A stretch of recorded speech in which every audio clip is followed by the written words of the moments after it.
Well, hello again. We are watching cases in our area and very mindful of what's going on, and we are getting ready to reopen at some point in the future. And so just be praying for us as leaders as we determine when would be the best time and how that would all play out. A couple of announcements quickly before we dive into the sermon part. First, our congregational meeting that was done virtually a few weeks ago, a lot of votes were tallied. In fact, more votes than we expected, honestly. And so thank you for watching that and taking part in that. But all of the measures passed really quite well. I mean, within a percentage point of 100%. So we have, our budget was passed, the two bylaws adjustments that we were talking about were both passed, and then we have two new elders, Peter McClanathan, that's the younger Peter McClanathan, and Paul Elber are both going to join us as elders on our elder board, and so we're excited to welcome them to the team and to be a part of that together. Next thing, and this is exciting, as we get closer to Christmas, of course that means Advent. And in just 2 weeks, Advent begins, and we are pleased to announce that we do have an Advent devotional that'll be available to you this year. And so be looking forward to that. Right now it's at the printer. We're hoping to have it by the end of this week, and then we will let you know what distribution looks like next week leading up to Thanksgiving. So be looking for that. Be looking for opportunities to jump in on that. And basically it's just going to be one Devo per family. The booklet itself has a passage of scripture to read, a devotional together, and then a couple of discussion questions, along with a really fun thing for the kids to do. There's actual ornaments this year that you cut out and you can attach to either to your Christmas tree itself, or you can actually build a Christmas tree of ornaments on the wall. It's called a Jesse tree. It's really exciting. We're excited to let you be a part of that with us. So with that said, those are the announcements. Let's read Colossians 3, verses 12 through 17, and then we'll dive into today's message. Put on then, as God's chosen ones, holy and beloved, compassionate hearts, kindness, humility, meekness, and patience, bearing with one another, and if anyone has a complaint against another, forgiving each other, as the Lord has forgiven you, so you also must forgive. And above all these things put on love, which binds everything together in perfect harmony. And let the peace of Christ rule in your hearts, to which indeed you were called in one body, and be thankful. Let the word of Christ dwell in you richly, teaching and admonishing one another in all wisdom, singing psalms and hymns and spiritual songs, with thankfulness in your hearts to God. And whatever you do, in word or deed, do everything in the name of the Lord Jesus, giving thanks to God the Father through him. Let's pray. Father, as we enter again into a passage that really is convicting in a number of ways, I pray that you would open our hearts, prepare us. May your Spirit lead us and guide us. May your Spirit speak to the parts of our heart that either are currently rebellious against you, Lord, or may you speak and encourage the parts of our heart that are doubting and questioning things. Lord, may your Spirit richly lead us through this passage. Lord, may we dwell on your words as this passage just asked, and may, as we dwell on your words, may it lead us to be people that are ambassadors for you, showing people what it looks like to be the light of Christ in everyday life. So, Father, we pray this in your Son's name, whose name is above all other names, Jesus. Lord, we're thankful, and we thank you. Amen.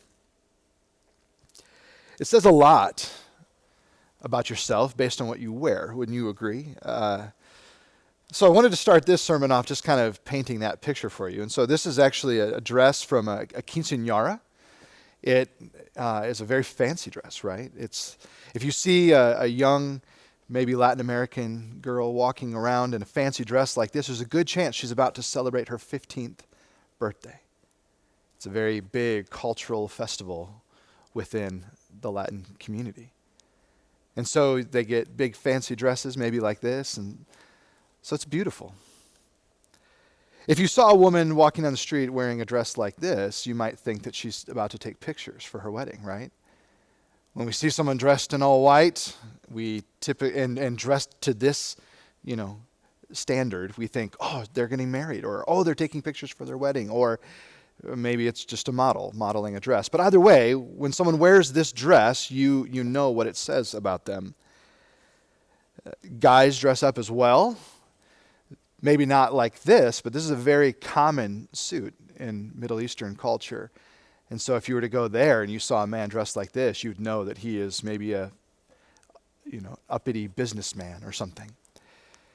The problem with 2020 is that our clothing does say something about us, but there's a few pieces of clothing that have really pushed us to the edges more than any other. And so this hat, for example, says a lot about us.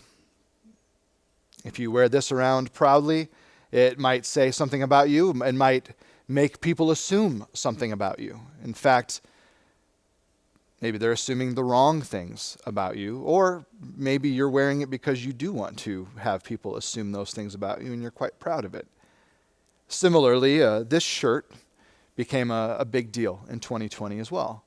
And again, if you wore that shirt, it said something about you and the way that people looked at you and the way they thought about you. Clothing matters to us. What we wear is saying something to the outside world about where we are right now. You know, if I walked in this morning wearing sweatpants and a big hoodie, that would say something about how I feel about preaching this morning. What we wear is important. It says something about it. It makes a statement. Which leads us into really the passage that we just read. And for a quick review, chapters 1 and 2 were basically explaining to us who Christ is and what he's all about, what he's done for us and what that means to us. And then chapter 3 begins by saying, since Christ has raised you and you've been raised with him, focus your attention on things above, not the things that are here. And part of doing that means that we're going to put to death all of the things from here. All of the things that are earthly, we're going to put them to death. And Pastor Mark dealt with that last week, that we actually have to physically be a part of the process. That this sanctification thing that happens to us, the changing of us into looking like Jesus, doesn't just happen overnight. We don't just say a prayer and then just kind of wait and hope that stuff happens. We actually have to put to death the things in our life that don't look like they should. Similarly, this passage says that we have an active participation in the other side of it. So where one side of it is put these things to death, the other side of it is put these things on. So if you were to think about it in a manner, maybe you wake up in the morning and you spend some time with the Lord and you say, God, I want it to be yours today. Maybe you would even physically do something where you sort of imagine yourself putting off your earthly desires and putting on new clothes, right? Maybe you pull on the coat that matches the passage that we're looking at today. But in order to do any of those things, in order to pursue holiness, to choose it, to be someone who lives in a holy manner, you and I have to first of all know who we are. And Paul points this out right away in verse 12. Put on then as God's chosen ones, holy and beloved. Meaning he has set you apart. You are holy. He also loves you. You are beloved. But I love the part that says that we are God's chosen ones. That he's picked us out from this world. He said, I want you. I want you to be a part of my story. I want you to be a part of the painting that I'm producing or the tapestry that I'm weaving. I want you as my chosen ones, as my adopted children in the new family I'm creating. I want you to act, live, and think a different way. This is a common refrain. We see this in Ephesians and Philippians. Jesus makes mention of these things. Peter says these things over and over again, that you and I were called out. We are holy. We are made different. And so Paul here starts off by saying, because you are God's chosen ones, you are holy and beloved, this is what I want you to wear. And so going back to verse 12, let's read verse 12 through 14, and then we'll break this section down together. He says, put on then, think of that clothing imagery, as God's chosen ones, holy and beloved. I want you to put on compassionate hearts, kindness, put on humility, put on meekness, put on patience. Bear with one another. And if one has a complaint against another, forgiving each other. As the Lord has forgiven you, so you also must forgive. And above all these, put on love, which binds everything together in perfect harmony. So since we are God's chosen people, since we're his chosen ones, his beloved and holy individuals that he's called us to be, then we put on this type of clothing. We put on compassionate hearts, which are hearts that are seeking compassion. And you might say, well, duh, Chris, compassionate hearts are hearts seeking compassion. But have you really ever thought what that means? That means you and I love one another in such a way that we seek to understand one another. We are passionate about finding common ground, compassion. So instead of immediately thinking that the person across the table from me is an enemy, I'm seeking their compassion along with me giving them my compassion. And so we're meeting in the middle. We're willing to compromise. We're willing to talk things through. We're willing to understand that our love is important for them to be fully open and explaining who they are and where they are. And so we start with compassionate hearts. So the first thing we got to put on is a compassionate heart. That's an interesting idea, right? Just put on a compassionate heart. But I also want you to put on kindness, and I kind of imagine the shirt of kindness, being pulled over. That means our words, our thoughts, and our deeds value kindness.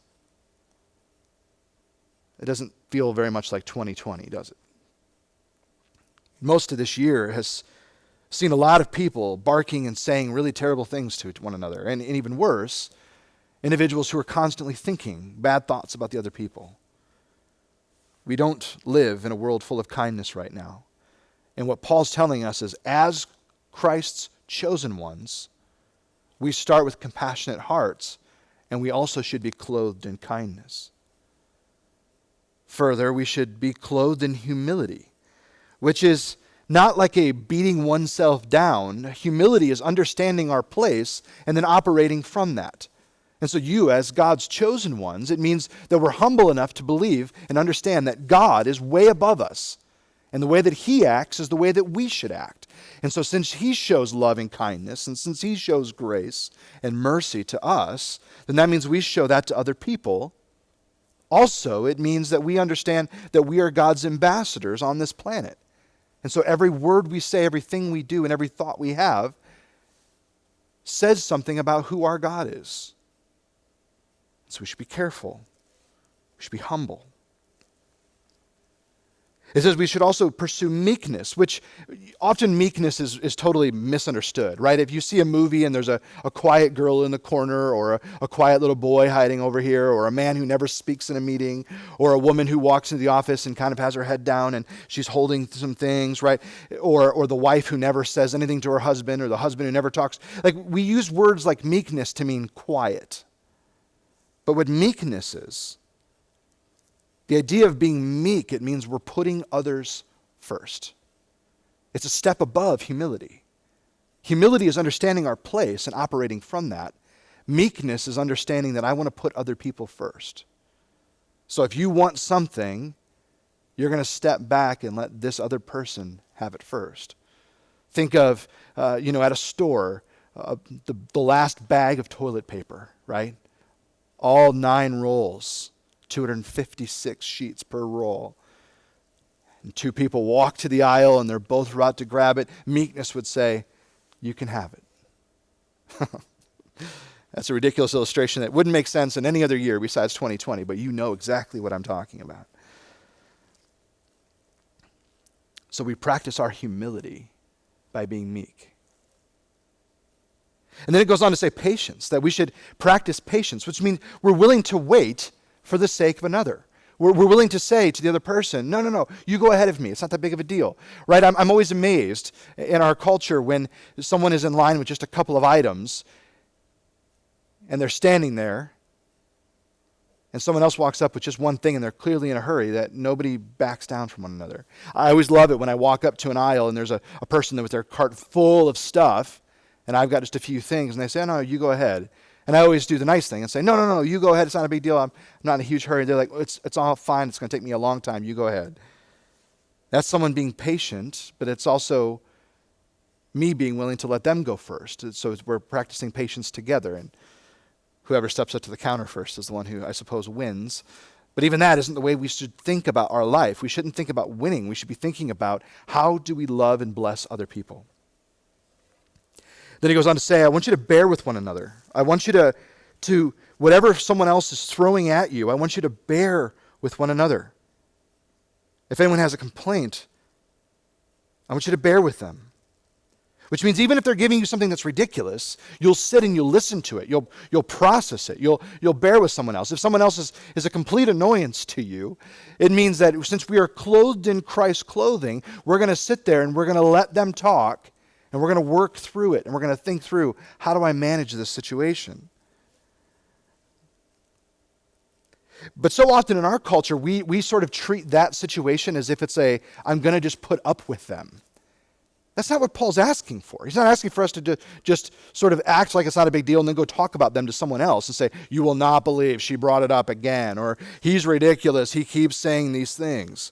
That's not bearing with one another. Bearing with one another is not putting up with one another. Bearing with one another is having genuine love and compassion to the individual that we're talking to and figuring out how to work it through.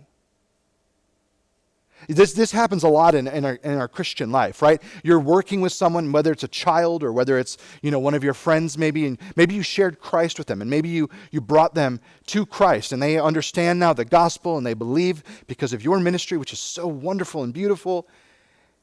And as you're working through their life, all these messes start to pop up. And you start off and you say, I'm going to have a compassionate heart to you. I'm going to be kind to you. I'm going to be humble. I'm going to be meek. I'm going to be careful. I'm going to bear with you. And they say, I'm never going to do such and such again. And then 2 days later they call you, and you know the call. I messed up. I went back to what I said I wasn't going to do, or I did this thing again. And so often our response is, I just want to give up. But giving up isn't the answer. Bearing with one another is. And we have to remember that discipleship isn't a straight line. It's zigzag. It goes like this. Discipleship doesn't start from point A to point Z, and we just move through our relationship with Jesus just like that. Every person I've ever discipled, and myself is included in this, that I do things I don't want to do. And when I do, I'm disappointed with myself, and I repent, and then I let the Lord change me and mold me. But I'm so grateful and so gracious at the fact that God is so wonderful to me and gracious to me and gives me mercy, that he understands that my life is going to be a crazy zigzag. There's going to be moments where I take 2 steps forward and then 5 steps back, and then maybe 20 steps forward sometimes, and then way back.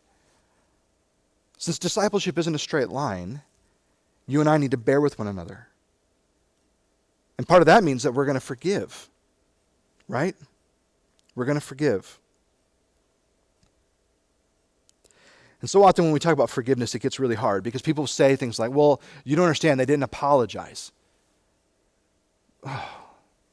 Did God forgive you because you chose to apologize to him? That's not how I remember it going. I remember Christ dying on the cross for my sins way before I ever made a move toward him.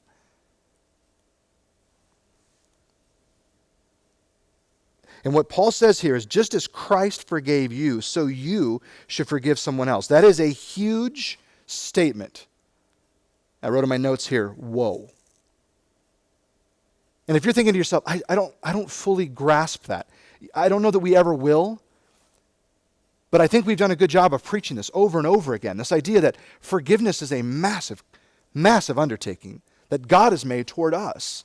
And so now it's our job to give that forgiveness back. And if you think, I'm still a little fuzzy on that, I wish I knew more about what forgiveness is. I wish I knew more about what God has done for me and how his grace is unhindered. It's unfettered. It's perfect. Well, next year we're going to go through the whole Bible in a year, and we're going to do it thematically. And as we go through the Bible thematically, I think you're going to see some of the beautiful things that God does.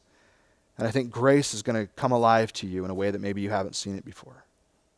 Even if you're a grizzled Christian veteran, there's a chance that some of the things that we cover next year are going to blow you away and make you realize that God is so good. He's better than we could ever imagine. But what's amazing about forgiveness is Paul says, I want you to forgive just as Christ forgave. And the part there is Christ forgave us expecting really nothing in return. And so part of what you and I need to grapple with and grasp is forgiveness is a process that you and I go through, not something that we force the other person to go through. It means I can forgive someone long before they ever ask for forgiveness. I can forgive someone long before they even make mention to the fact that they know that they hurt me. I can forgive them even if they never come back to me and admit what they've done that's wrong. Forgiveness is a process that I have to go through, that I have to think through. And since Christ has already forgiven me, I need to take that forgiveness to heart and live it out with my brothers and sisters. That might be someone that's a different political persuasion than you. It might be someone who's wearing one of those outfits that I showed you in the beginning of this message. Maybe you need to forgive. Maybe it's time to, instead of make things worse and more divisive in our country, maybe it's time for us as Christians to have put on all of these clothing pieces that we just talked about and be the people who are going to understand that even if someone voted differently than us, it doesn't make them the enemy. Whoa. Whoa. And then Paul says something beautiful. He says, above all those things, I want you to put on love, which binds these things together in perfect harmony. The way that I think about this is this, and I've taught this passage a number of times over the years. I think about it this. If I'm waking up in the morning and I'm saying, God, I want to be focused on you. I want to be all yours. I want my mind to be focused on things above, not things on the earth. And so my first move is to put to death all of the things in my heart that I know I shouldn't be thinking and doing. The earthly parts of me, the parts of me that desire things I shouldn't desire, or the things that I want things that I shouldn't want, or the thoughts that I have, the deeds that I've done, the words that I've said, all the things that are wrong. I put all of those things to death and I lay them aside. And then I begin to put on Jesus' clothes, the clothes he wants me to wear. So I start by putting on compassionate heart. And then I start by putting on kindness, and then I put on humility and meekness and patience. And those things cause me to bear with one another, all the people that I live with, and the people that I'm around on a daily basis. But what's holding all of those pieces of clothing together? It's love. Love is the thread that sews all of those things together. How do you have a compassionate heart if you don't understand love? It's not possible. How are you meek if you don't understand love? It's not possible. How are you humble if you don't understand love? Both what's given to us in love and how we reciprocate love. You can't. Love is the glue. It's the thread of our new outfit. You know, if we were given a whole new set of clothes, love is the seams. It holds it all together. It makes it beautiful. And so the more we understand love, the more these other things will happen. And so maybe our hearts need to start by just saying, God, I don't understand love well enough. I want you to teach me. Maybe that's a good place to start. But what's beautiful is if we put on these clothes that you see in verses 12 through 14, I want you to watch what happens in verse 15 and 16. And so verse 15 says, and let the peace of Christ rule in your hearts, to which indeed you were called in one body, and be thankful. And we could preach a whole day on just that verse. Verse 16, let the word of Christ dwell in you richly, teaching and admonishing one another in all wisdom, singing psalms and hymns and spiritual songs with thankfulness in your hearts to God. So here's the idea. Let the peace of Christ rule in your hearts. If you understand the clothes that you're wearing, then it means that no matter what happens outside of our body, no matter how chaotic this year can get, no matter how crazy this world can get, no matter how much things seem to spin out of control, no matter how crazy our life gets, what Paul says is, I want you to let the peace of Christ rule in your heart. And I think you and I sometimes treat peace as a thing that you and I have no responsibility for. It's just that Christ needs to give me more peace. Well, what Paul just said there is, let the peace of Christ rule in your hearts. That's a permissive understanding, meaning I need to let somebody do something. It means Christ's peace exists all around the world if you're willing to see it. And not only if you're willing to see it, but if you're willing to dwell in it, if you're willing to let him be in charge. It means instead of going and grabbing what I'm passionate about or what I'm upset about or, all the things that are freaking me out right now in this world, all the anxiety and the fear, all of those things should be laid aside, and I should let the peace of Christ dwell. And if I'm honest with you, as I studied this passage this week, Of all the clothing I've worn this year, the most disappointing to me is the amount of unrest my heart has from time to time. There's a lot of moments this year where Christ has had to whisper to me, let my peace rule in your heart. And maybe that's a message you need to hear right now. Maybe that's exactly where you're at. Maybe with the election still not being fully decided and everyone's kind of panicked about that. Maybe it's the question of did fraud happen or didn't it? Maybe it's the question of will Corona ever go away? Will I ever have to stop wearing a mask? Will I ever have to stop going to another state to buy groceries that doesn't make me wear a mask? Whatever you're doing. Will I ever be able to go to another state and not have to check my kids into school and then make them quarantine with me for 2 weeks just for leaving the state line? Whatever the questions are that you're asking, all of those things can be laid aside and you can let Christ's peace dwell richly in your heart. And for me, my unrest has been almost an embarrassment to me this year. And so I was grateful for this passage to speak to me once again and remind me, Chris, relax. I've got this. My peace is already everywhere. Let it dwell in your heart. Okay, Jesus, I hear you. And then he goes on to say, let the word of Christ dwell in you richly, which means we should be absorbing God's word. We should be eating it constantly. We should be listening and thinking and processing, letting God's word just overwhelm us. And as it dwells in us richly, then it causes us to teach others and admonish others and to love others. It makes us sing songs and makes us sing hymns and other spiritual songs with thankfulness in our hearts. It means that everything that we understand that God has done for us wells up inside of us, and then everything else is worship. It's a response to God's goodness. So the reason why we sing and the reason why we'll never not sing in a service is because the Bible tells us to. The Bible tells us to sing songs to God. It means that when you're bubbled up with excitement and joy, you should just let it flow out, which is where a lot of these songs came from. Somebody was just overwhelmed with God's goodness, and they let it bubble up and out. One of the indictments against our society is the music that people are listening to isn't music that's God-honoring, but it doesn't mean that they're necessarily wrong. I mean, it's sinful, yes, all of that's true.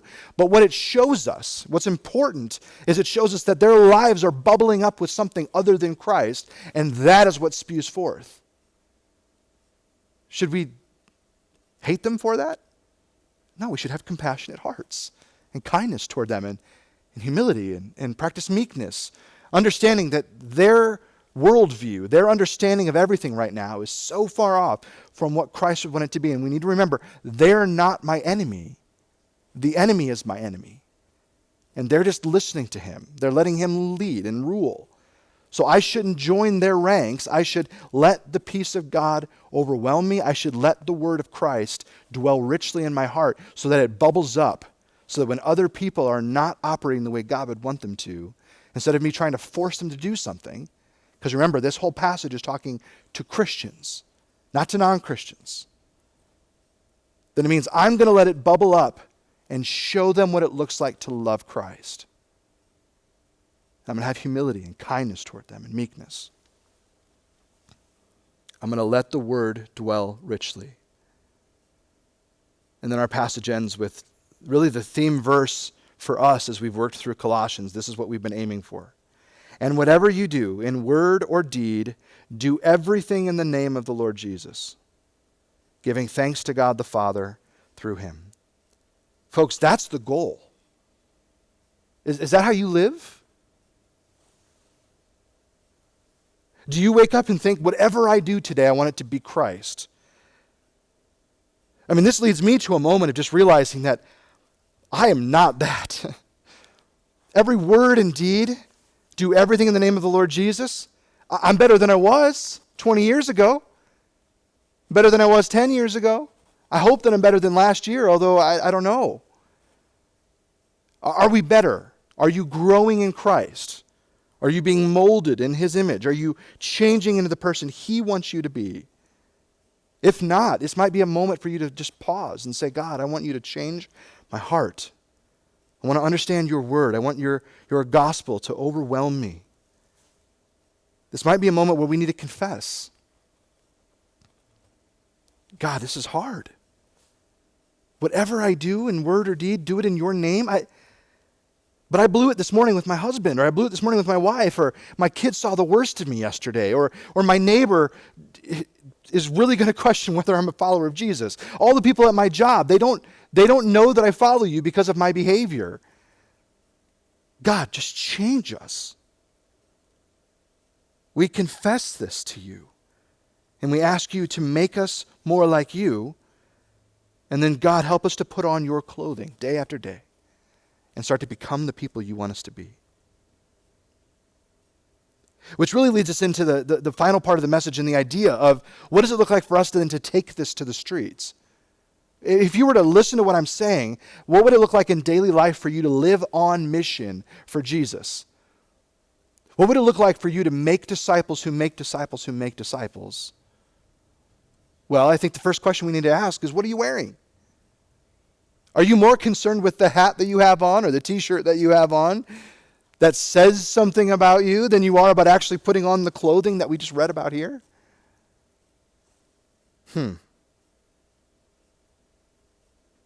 Are you wearing clothing just to make a statement?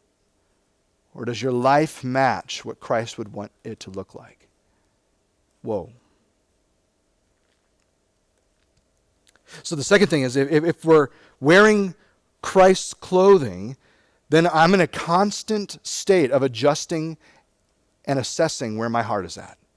I listen to where my heart's at. I let God tell me and lead me and go, Chris, I need you to be more this. I need you to be more this. And I let the Spirit lead me. I let His peace dwell in me. I let His word dwell in me richly. And as that happens, I then adjust my life to look more like what Christ wants me to be.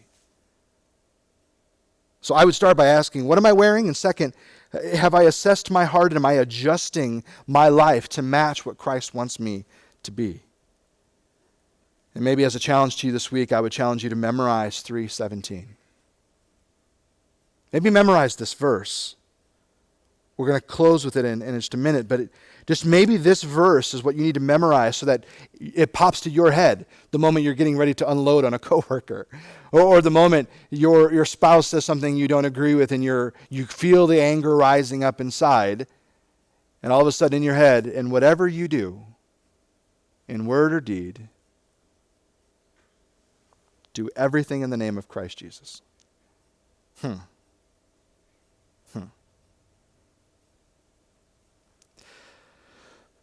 Let's pray. Father,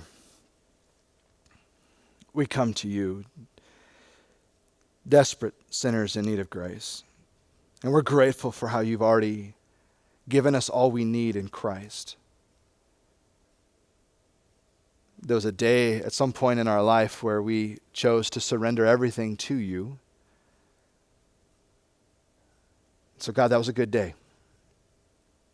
And Father, maybe if we're watching today and we haven't come to that place, I pray that maybe today would be a day where we would stop and go, you know what, that's what Christianity is all about, is just surrendering to Christ. Then maybe, Lord, people right now are thinking, I need to stop and just pray that. Lord, we are sorry that we are sinners. We are sorry that we are people who have missed the mark. But we are so grateful for your Son, Jesus, living the life we couldn't live and doing what we couldn't have done in our place. Father, we're thankful for his sacrifice. We're thankful for his gift, and we accept it.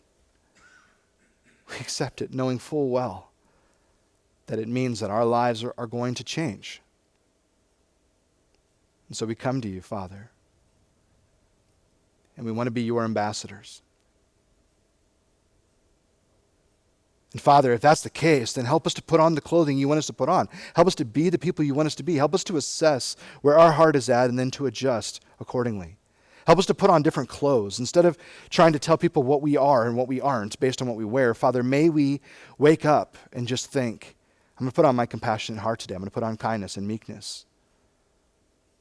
I'm going to be someone who's patient, someone who's bearing with someone else, someone who just understands love. And may I wear my clothing proudly. May I let you dwell in my heart. Father, help us.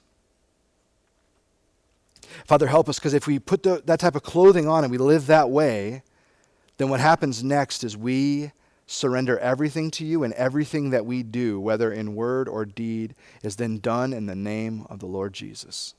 We become ambassadors for you. And so, Father, help us.